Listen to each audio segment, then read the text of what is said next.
उत्तर प्रदेश के गाजीपुर जनपद की एक सच्ची घटना आज आपके सामने बताने जा रहा हूँ, जो कि एक नाबालिग लड़की थी और अपने स्कूल गई थी, कोचिंग करने के लिए पढ़ने गई थी।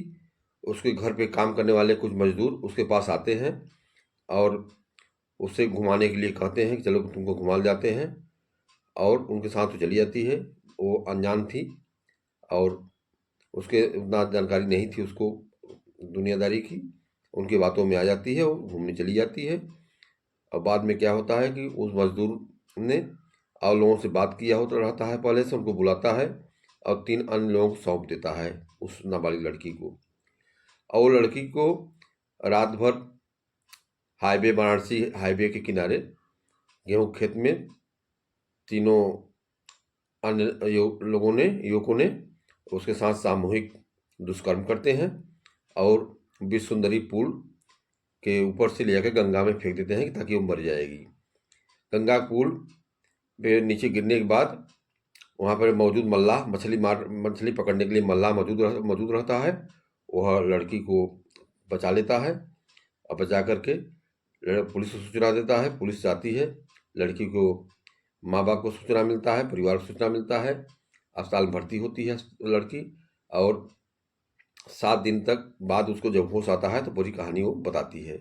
इस मामले में सैदपुर गाजीपुर जिले में मुकदमा कायम होकर न्यायालय में चलता है, जो कि 220 दिन 38 तारीख लगी। 220 दिन में दुष्कर्मी को आजीवन कारावास की सजा कल्याणी के 21 दिसंबर को सुनाई गई।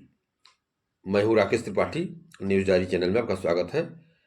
आज मैं विशेष न्यायाधीश पॉक्सो एक्ट, उत्तर प्रदेश गाजीपुर के विशेष न्यायाधीश पॉक्सो एक्ट प्रथम राकेश कुमार सप्तम की अदालत ने नाबालिग के साथ सामूहिक दुष्कर्म के मामले में गुरुवार की अभियुक्त शैलेश कुमार को आजीवन कारावास की सजा सुनाई।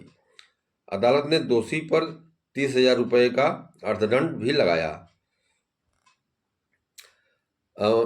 है। अदालत ने फैसला कुल 38 तारीख पर 7 माह 10 दिन में सुनाया।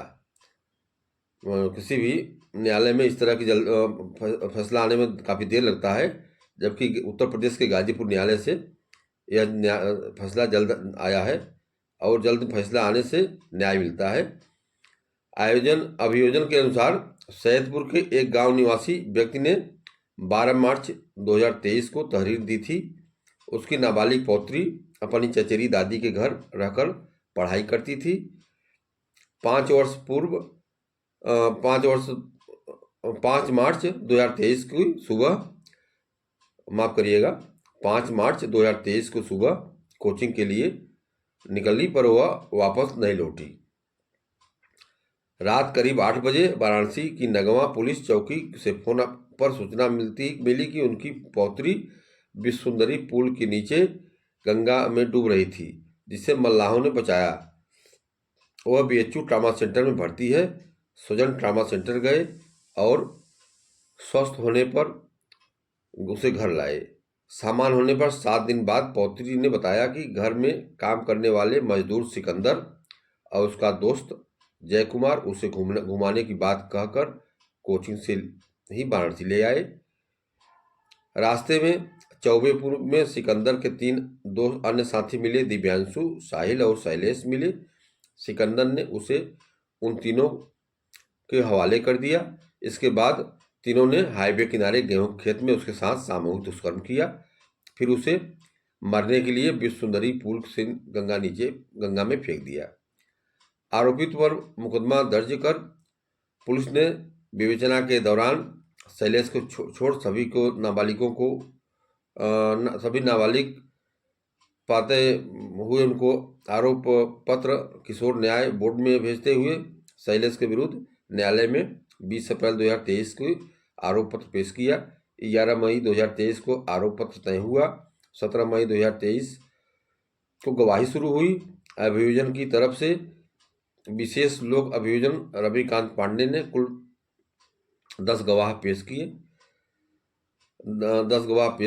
गुरुवार को दोनों पक्षों की बहस सुनने के बाद विद्वान न्यायालय ने दोषी शैलेश को उम्र की कैद की सजा सुनाई।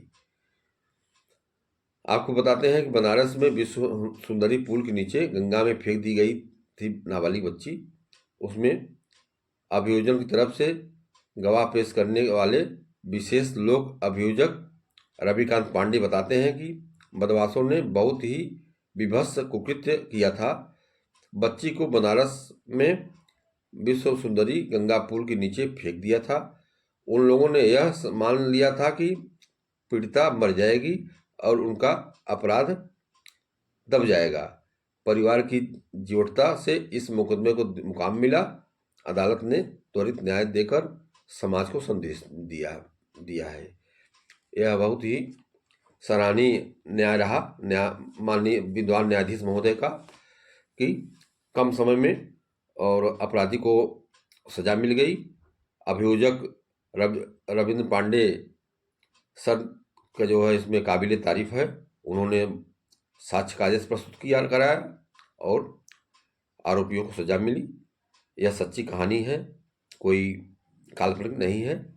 अपने उत्तर प्रदेश के गाजीपुर जनपद के सैयदपुर की कहानी है, घटना थी। घर में काम करने वाले मजदूर ही उसको ले गए और उसके साथ दुराचार कर उसको मारने के लिए गंगा में फेंक दिए विश्व सुंदरी पुल से। आजकल कई लोगों को कई रूप होते हैं, एक आदमी के कई रूप होते हैं। काम करने वाला जो घर पर आपका कोई भी आदमी आएगा तो काम करने के लिए मजदूरी करने आता है, लेकिन उसके भी रूप कई हो जाते हैं।